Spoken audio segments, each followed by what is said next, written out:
Hi there, welcome to my channel. My name is Crystal and this is Books Forever After, where I sit on my floor and we talk about everything and all things books and nothing but the books. And today we are going to be talking about all the books that I'm unhauling.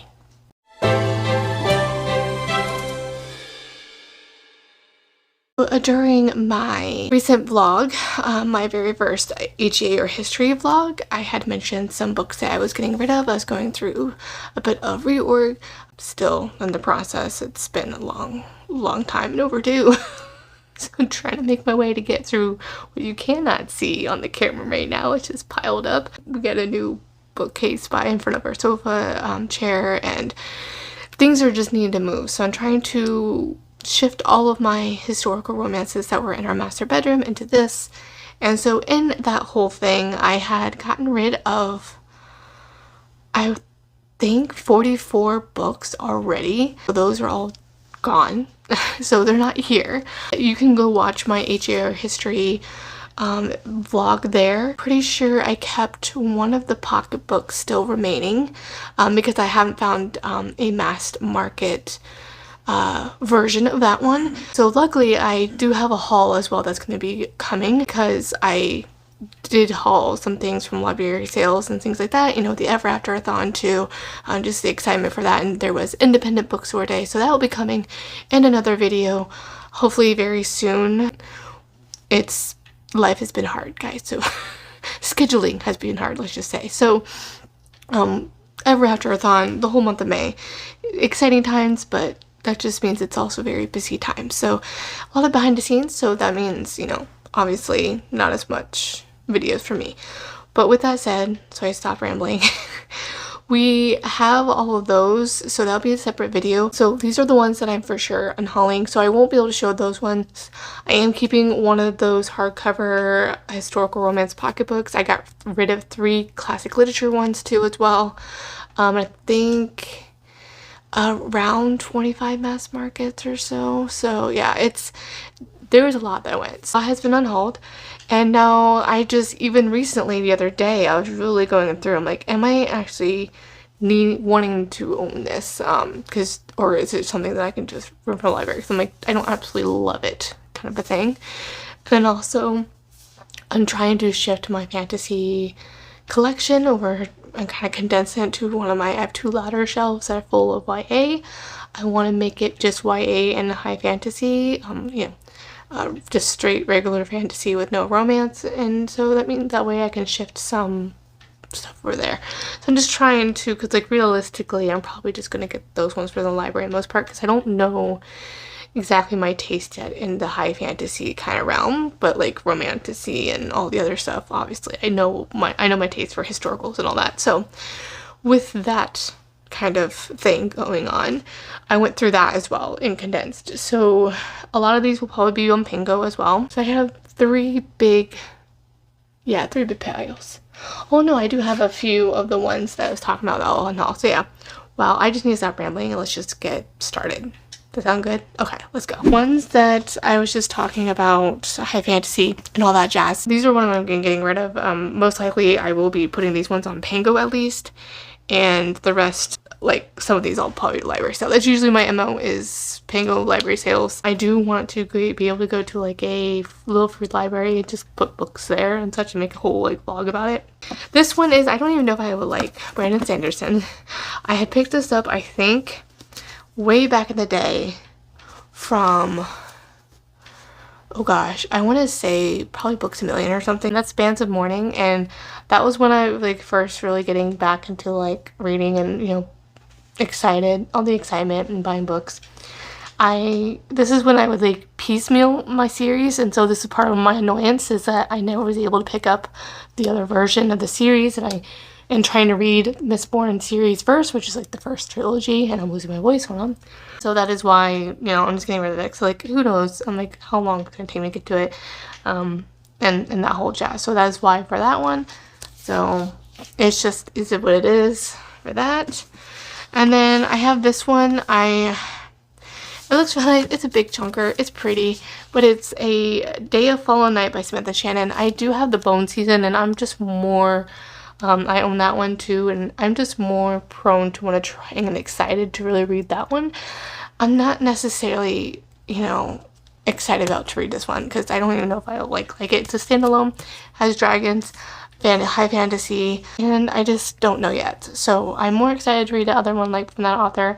And so I also wanted originally the Priory of the Orange Tree, but this is like the second one. Like this is a prequel to that.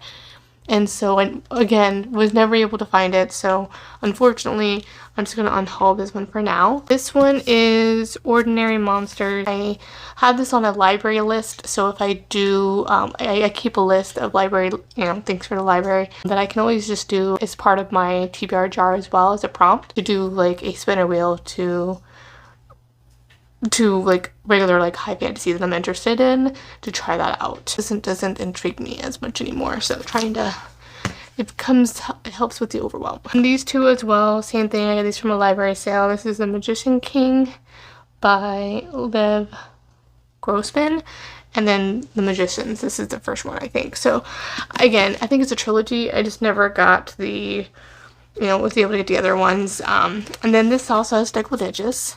So I used to love Deckled Edges, and now it's just a weird, it's kind of weird kind of thing for me. So yeah, I don't know why, but it is. That is why for that one. These are the Make Habits. So I have a whole 4 books of Make Habit, part of her size 12 series. I can enjoy these. These are really what used to be called chitlick or whatever, or women's, now called women's fiction is the more appropriate term. It kind of like fits it well. I never really liked it being called chicklet. I can remember about, I think this one was like, I enjoyed it, but it wasn't like the best series that I remember reading by Make Habit because of the way that the heroine is treated. The main female main character is treated about her weight. But it just also was just like, the whole diet culture kind of thing that was big back in the 90s and early 2000s, and not about that, and I don't think it probably would age well if I went back and read it, and so I don't want it to, it wasn't that great. Like, I love Make Habit, that's why I picked it up, stuff like, ooh, I just want to rediscover and see if I still enjoy that series. But now that I'm thinking about it, one that I really enjoyed of hers is the Mediator series, and of course her Persephone YA, basically her YA, I think I really enjoyed, as well as like her Queen of Babel, or like The Boy Is Back, whatever that is. I did enjoy those ones that had like some mixed media in those, so I do remember enjoying those ones, and those ones were more like actually rom-com. So yeah, this version, this one is yeah, it's just not there. One is size 12, it's not fat, so this is the original one. Then we have size 14 is not fat either, and a big boned. And then size 12 and Ready to Rock. So yeah, one of those things that just sometimes just doesn't age well. I also have this one. This is That Time I Got Drunk and Saved a Demon by Kimberly Lemming. Yeah, I just picked this up because I know April really enjoys it, and I wanted to read it. And this was actually when I was book shopping with some friends in real life, and they was like buy one get one half off, or really well at the time. And I was like, okay, why not? I really like enjoy it. And I started reading it, and I just get into it. I don't know if this is probably one that I probably might, you know, read as an audiobook. It's just very lighthearted, fun, more comedic, and it's very rare that I'm really in the mood for that kind of like even for if I'm gonna do a comedic, it's gonna be rom-com and that whole thing. So that's usually just not my thing, is to read those kind of things. This like kills me because I just don't want to keep collecting these. They're huge, they're heavy, and I kind of don't like the sprayed edges on them, and they're not, I've read all the way to book 3 now, and I don't know if it's something I need to own. Audiobooks for sure, that's why I wanted to, I'll listen to those, and I'm just waiting for to read the 4th one, which I guess I should show, is Bonded by Thorns series by Elizabeth Helen. Sorry, this is Beasts of the Briar series. Book 1 is Bonded by Thorns, and it had these were the new traditionally published versions, and yeah, that's really what it is I don't know if I love them. I totally absolutely devoured them and loved them like at least the first two, but when I was reading the third one, I was like, okay, this is getting a little bit drawn out. I really enjoyed it, but I just want to listen to it on audiobook, and I'm waiting for because they're getting it traditionally public, they're also being changed to a duet narration instead of dual. And so I'm waiting for that to happen so I can read the fourth one. So I'm still going to read this series. I really enjoy them. But like, look at these, man. They're like so chunky. I'm not exactly like a fan of those designs right now. So yeah, there's already going to be, I think, five or six books. And that's just quite a lot. Very heavy, chunky. These probably should have been hardcover, to be very frank. So that's what we have for that. The next one is kind of breaking my heart. Is I don't see myself picking this up. I DNF'd it 40% in. This is The Second Death of Locke by Viella Bovalino. It's Friends to Lovers, Women Night. Friends and Lovers, Woman Night. They're kind of like connected and bonded for like magically and things like that. I just really couldn't get into it. The style was very boring. It's mainly, I think, the transitions were kind of strange as well. It just felt, I don't know, clunky to me. So just not interested in the writing style, and so unfortunately I don't see myself trying to pick this back up again because there's just too many books in the world, you know? And so unfortunately this one didn't really work for me, so going to be unhauling this one. And then I have two here. This is another one that I think just there's too many books in the series now. I think it feels like a little bit, I don't know, is egregious the right word? It's just too much, and it's not the kind of series that I see like should have even been more than a trilogy, because it's a more light fantasy rom-com, as I would say. And that is Assistant to the Villain by Hannah Nicole Mayer, and then Apprentice to the Villain. I never actually read this one. I read this one on audiobook and physically read it and such, and I loved, the sprayed edges and things, and that was when it started getting really big, was the sprayed edges on things. And I just, I don't want to, by the time that I picked this one up and wanted to read it, it was too long. I had to reread this one again. I tried picking it back up, I think, with the audiobook and such, and I was just like, you know what, I'm not really that into it at this time, and I don't think I need to own them because I'm not really that interested in picking it back up. It was fun for the moment, but especially hearing the news and that the post of how many books there is now, I don't even know, maybe 4 or 5. That's way too many. Way too many. I just wish that we can get back to at least trilogies would be great.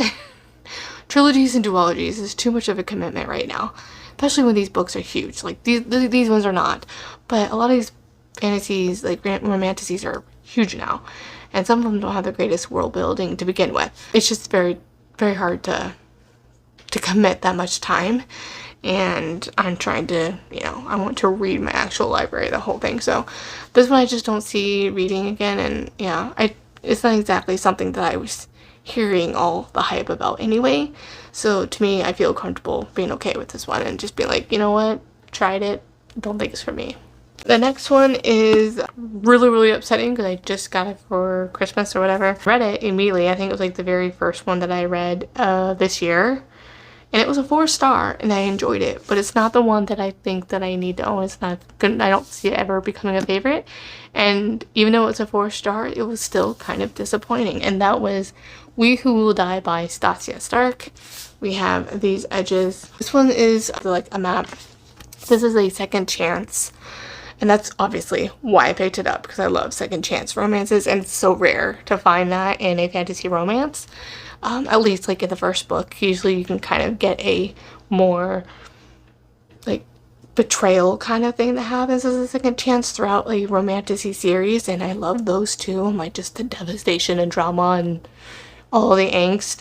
This one was also mainly because it was just too weird. The world building was just too much. Not weird, but too much. There's too much going on. It felt like it couldn't even pinpoint with the magic system and the world and the creatures.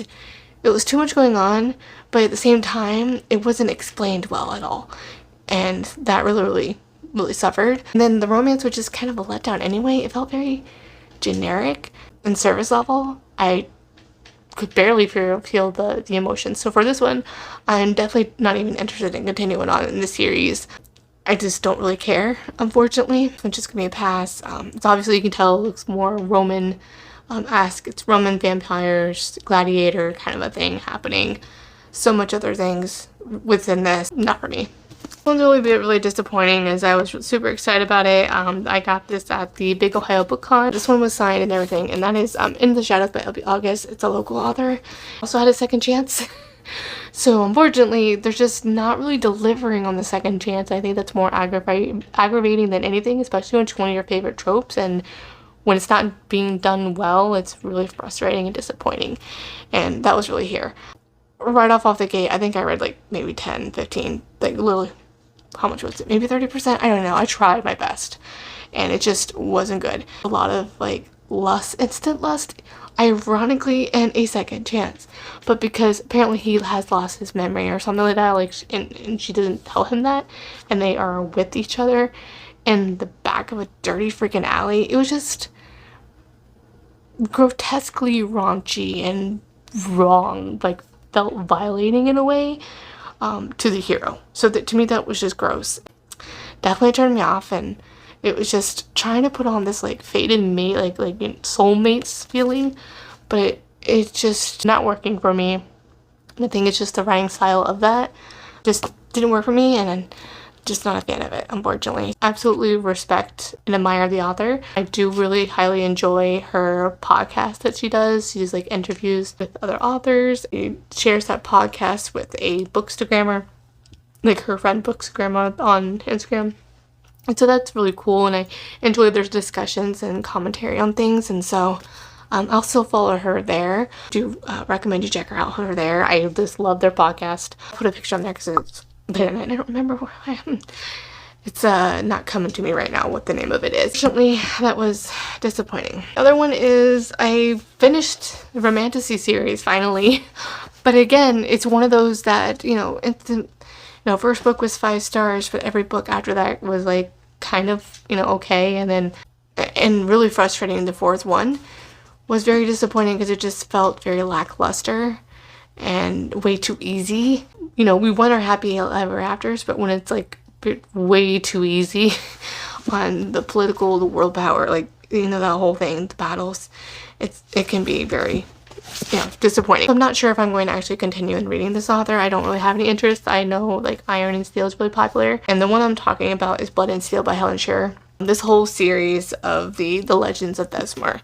So I have Blood and Steel, and the next one is Vows and Ruins, Fates and Furies, and then Shadow and Storms. So yeah, that is kind of why. That first one was a 5-star.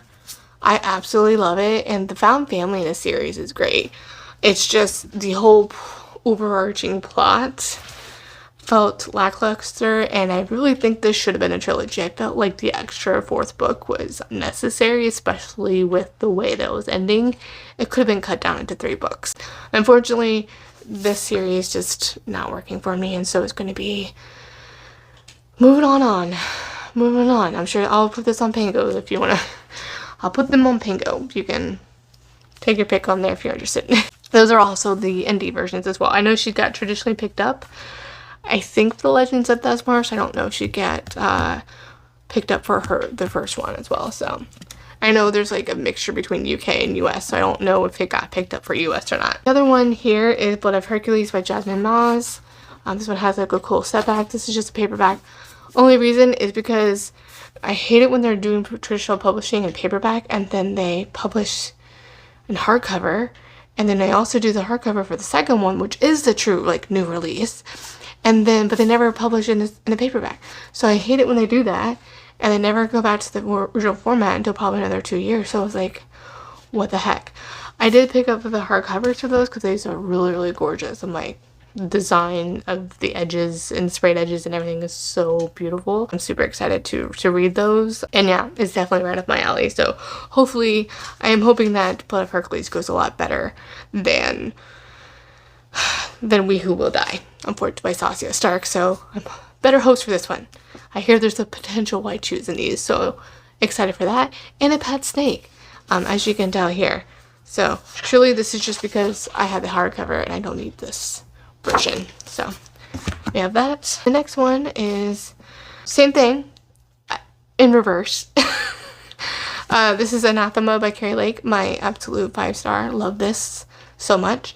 I just, it got traditionally picked up, which I am so excited, and it is so about darn time. So deserved. This author is such a great author, and she really focuses in more gothic romance, and this is a fantasy gothic romance, her first one. Absolutely love this. This is Anathema.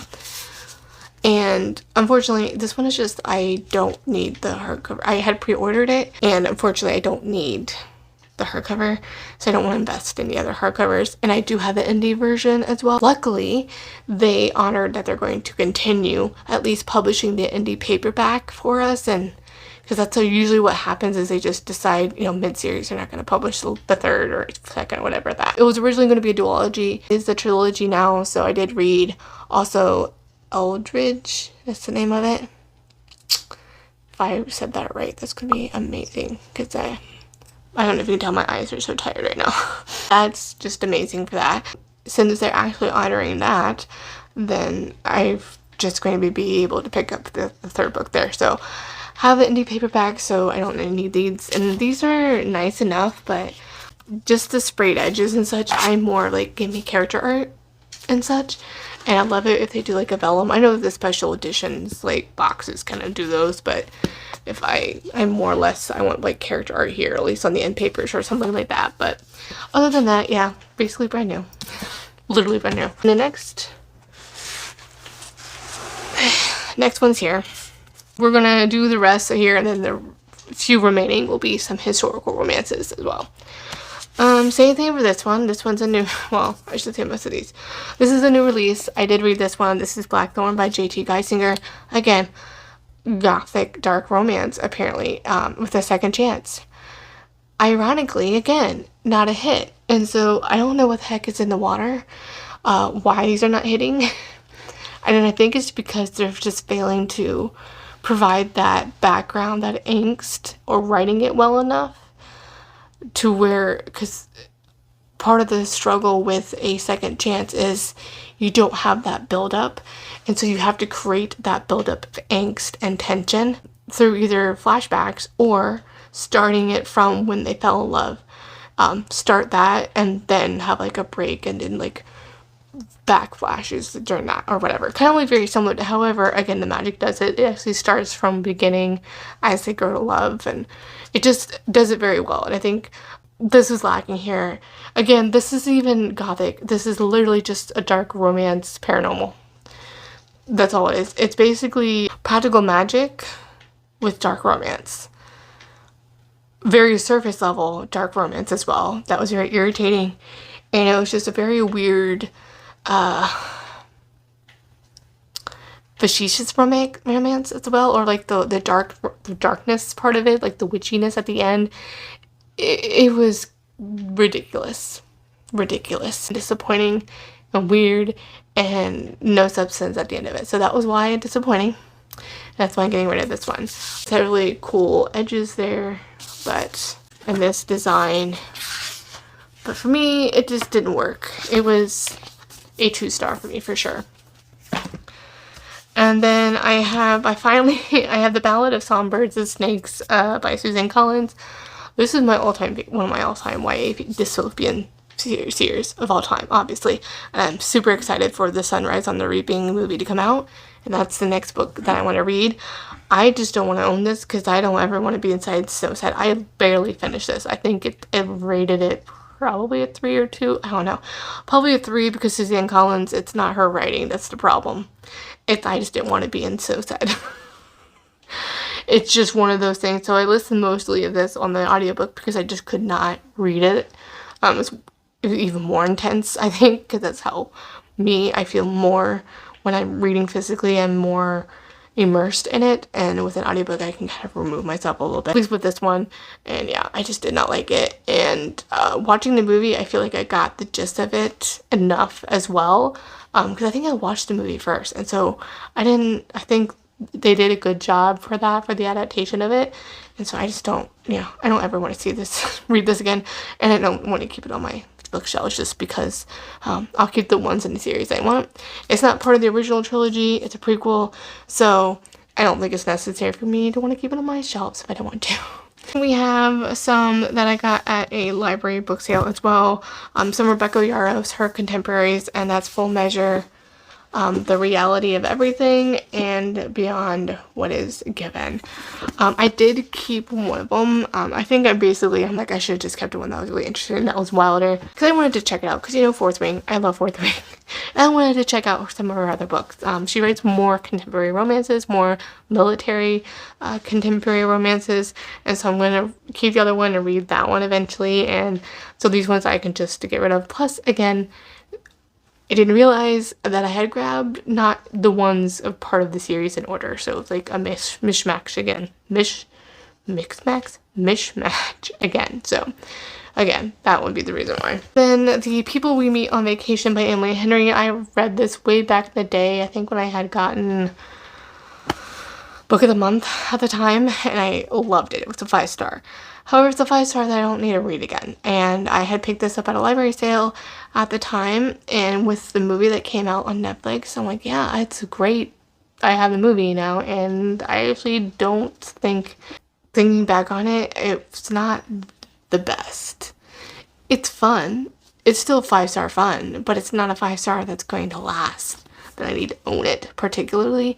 And this is the only Emily Henry that I read, actually. So I do have another one, I think Book Lovers by her, that I want to read and try, and if I do like it or do not, so that would be the determining factor on if I keep reading her books, or at least for the most part, if I even keep purchasing, I'll just get it from the library. So she's one of those authors that's probably going to be not a buy author for me. Then we have It Is Time. I don't think any of us were surprised. And for this one, I was going to make a worst of the years for 2025. As you can tell, I've just recently had done my Romantasy top 10. So what is due this month is my top 10 historical romances.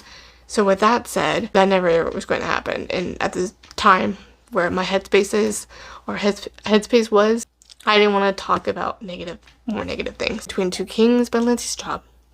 Hated it. Book never should have happened. Should have left it at book 1, because if you're going to ruin a book, you should at least, you shouldn't imply that it's going to be something that it isn't. And that is what was most annoying. It was a total character assassination. From a lot, really. So, yeah, disappointing. 1 star? Yeah. Is it a 1 star? You check my Goodreads. Let me know if I put it 1 star, because it deserves it. It deserves a 1 star. Totally lazy. I think really, unfortunately, done on purpose. It felt like, obviously, the author wrote it. But I feel like it was just, why? For shock and awe. Yeah. Totally hated this. And book 1, I'll probably keep book 1 because it was freaking fun. And it killed me because these freaking edges are gorgeous. And that's why I want to keep it. But I just don't. And I want to... Space is becoming limited, so I want to condense everything, as always. So I don't have time and space for this atrocity. Ironically, there is a prequel that's coming, and will I read it? Probably, as I've been chatting with Erin here on YouTube, on her Instagram, and so we hilariously together are so united in our hatred of that book. And so, but at the same time, we're still intrigued to read the prequel because it's following, I think, her mom or something like that. And so we'll see. I might borrow it from the library and see if I read it. So I'll see if I can buddy read that book with her. But yeah, I'm gonna need some time and distance on it from before I even try to pick it up again, or pick that author up again. So she burned me, and it's kind of the betrayal that I don't like, and unforgivable. Next one I got at the Ohio Book Con as well, and I did have her sign my name, and I read it, and it was 3 stars. So very, very, very spicy, smutty, basically monster smut romance, and that is Morning Glory, Milking Farm by Sam Nakasa. Love the art. Love this. A good time. I just don't need to keep it, and at how much I paid for it, I was like, really? And it's signed. It does have my name, unfortunately, in it, because I was very nervous, and I hilariously with that.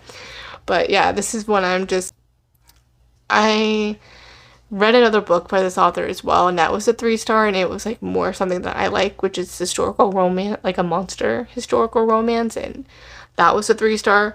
So I think this author is good for like when I'm in that mood for a monster romance, just a light fun. It's more cozy as well, and I think that's also the problem. It's just literally this takes place in like a small town kind of thing, and that's just, when you're coming from a small town, you kind of don't ever want to like read about a small town. So that's really what it is for this one. Super spicy, smutty, fun time, but I just don't want to own it. And it's gorgeous. It's gorgeous, but again, not something that I absolutely love. So again, author's not for me. I will probably just read her books and pick them up whenever I'm in the mood, kind of a strike. So when I have to be in that specific mood to read these books, or that whole thing. So it is what it is with that. Next, these are the last few books here are the historical romances. These are the ones that I haven't unhauled yet. I unhauled these ones. Well, I didn't unhaul as part of the major one because I was trying to find mass markets, and on independent bookstore day I did. And these are the 4 that I found a mass market version for at a local independent bookstore by me, which is freaking amazing. They have so many historical romance mass markets. Super excited. It was like a kid in a candy store there. I was just like, I died and got into heaven. Just rows and rows of historical romances in mass markets. They also had like other, all the other genres within that kind of format. Also some trade paperbacks, but basically majority of it was mass market, and it was glorious. Just absolutely glorious. So the books that these are as I mentioned, the hardcover pocketbooks. Books I'm getting, unhauling here is Silver Angel by Johanna Lindsey, Defy Not the Heart, Hearts Aflame, and then of course the iconic Tender is the Storm, the version where his butt is not covered up by a sticker. I was able to find this in a mass market, and I was just overjoyed and so excited, and I just love this art. I'm not looking forward to historical romances going to paperbacks, but you know what I mean? It's just, I don't need the hardcovers for these anymore, and I'd rather have like the mass markets, at least for while I can. I recently did some vlogs and some readings we did on read these for like book clubs and things like that. And some of them I read these ones in my most recent reading vlog, HA or History. These 2, I have 2 copies. This is the Deed. This is like the really 80s vampy looking one. And then this one is the one with the step back. And I will show that. And this one, this author is mainly famous for her vampire series. And I think this is actually her very first historical romance, and it was just okay. I think April had the same thing. We read it for our Mood Reader book club, and I think April had the same kind of opinion, that it was just meh. Usually, I really enjoyed the Countess. Like, she does a lot of comedic versions of historical romance, so it's more light and fun with some spice and things like that. And so this one I just didn't enjoy. Next we have I Dare the Duke by Anna Bennett. This was a series I thought I didn't enjoy. It was a governess one, the first book I read. It was really, really boring. 3 stars, and I just I was going to try to continue the series, and I'm just like, you know what? I'm not interested. So we're just getting rid of this one. And if I do own the other one, I will end the series. I will also unhaul it, but I don't see it on my shelves right now, so it's just really atrocious. If you literally cannot see it right now, but this whole bookcase is not organized. It's a hot, like, it's organized to a point, but there's stuff in front of it that it's not at all. So we gotta make do for the point. So needless to say, I can't find it on that bookshelf, I should say. Alright, and then the next one is Night Secrets. This was a 4-star for me. I just didn't absolutely love it, and I just don't need to keep it, even for the art. So yeah, that was the whole point, a part of my HA or history series, and that's the point, is I want to keep the mass markets of the ones I love, because there's a lot out in the world, and a lot of my favorite authors are very prolific, and so I just want to discover those authors that I want to keep. And I have a lot of Kat Martins, and this one unfortunately is the only one I've read of hers yet so far, but so far I enjoyed it. I just didn't love it, and I'm just, like I said, I just want to keep on discovering and reading more and seeing. So we'll see if I like any of her other ones. If not, then I have a whole bunch that I can unhaul, kind of thing. So that's the whole point. And then I have, lastly here, I have Hardly a Gentleman by Eloisa James. This is the second one in the series. I haven't read the first one, but I was excited to read this because I think B and Tara had done this for their book club. And again, a little more comedic, more surface level, very rom-com, light on the historical. It's like giving very surface level light everything, and I don't want to read that. And it's a newer trend that this author's doing, and lately, as I've always stated before, Eloisa James is more hit or miss in general, and which is not a bad thing, because I highly respect that, because that means that she's more braver to try new things. When the author is willing to try different things and experiment, that means they're not becoming stagnant and, you know, growing or whatever. Unfortunately, even with the most recent book for Last Lady B, it's going towards a way that there's aspects I love, but then there's a lot of the aspects that are really annoying that almost overshadow the things that I love. And this is just going towards that more modern writing that I just don't like. Everything is just too sickly sweet or sickly comedic, and it's not fun or enjoyable. It doesn't feel actually romantic. It just almost, in some aspects, almost feels like it's laughing at romance sometimes when it's becoming too comedic. I don't know. It just can be very infuriating sometimes when this is just me going to rant in general about historical romance and some of the trends for modern romance writers, for mainly traditionally. It's just a pet peeve of mine that I just wish we could go back to the more epic, sweeping romances that's also not afraid to be more historically accurate. At least like in the world building, it just feels a lot of times that we're just play acting and wearing dresses and the history is the back, you know, in the backdrop. So it's very hard to picture things, especially you're not providing that level of at least some descriptor details of the setting and things like that. So yeah, I'm probably ranting. It's not this book's fault, but that's just my ranting of it in general. But yes, this one I just really didn't enjoy, and I'll see if I'll read, I do want to read Viscount in Love, hopefully this year. I do want to read that book and see if I like it and enjoy it. But yeah, this is just one of them that just isn't working for me. I do have a lot of Eloisa James I do love. One just didn't, unfortunately. That is it. I will put on the screen how many books I've unhauled in this video, plus the books I have unhauled before, and then that is your total unhaul number. Our next video, we will talk about the books that I am hauling, and we'll see how much we're netting against that already this year. And then, of course, then I'll have to do my my birthday, and then the book haul in one, probably in July sometime. So, yes, the next haul or unhaul you'll see is from my January to April, and hopefully I can get that up later this month as well in May. You know, fingers crossed and all that jazz. So, yes, I am rambled way too much. Thank you guys for watching. As always, my links will be down in the description box below. Don't forget to comment, like, and subscribe, and hit that notification bell so we can notified every time I post. And if you don't want to comment anything, but you want to let me know that you were here, go ahead and comment a book stack emoji. Alright, well, thank you guys for watching, and I will see you in the next one. Bye.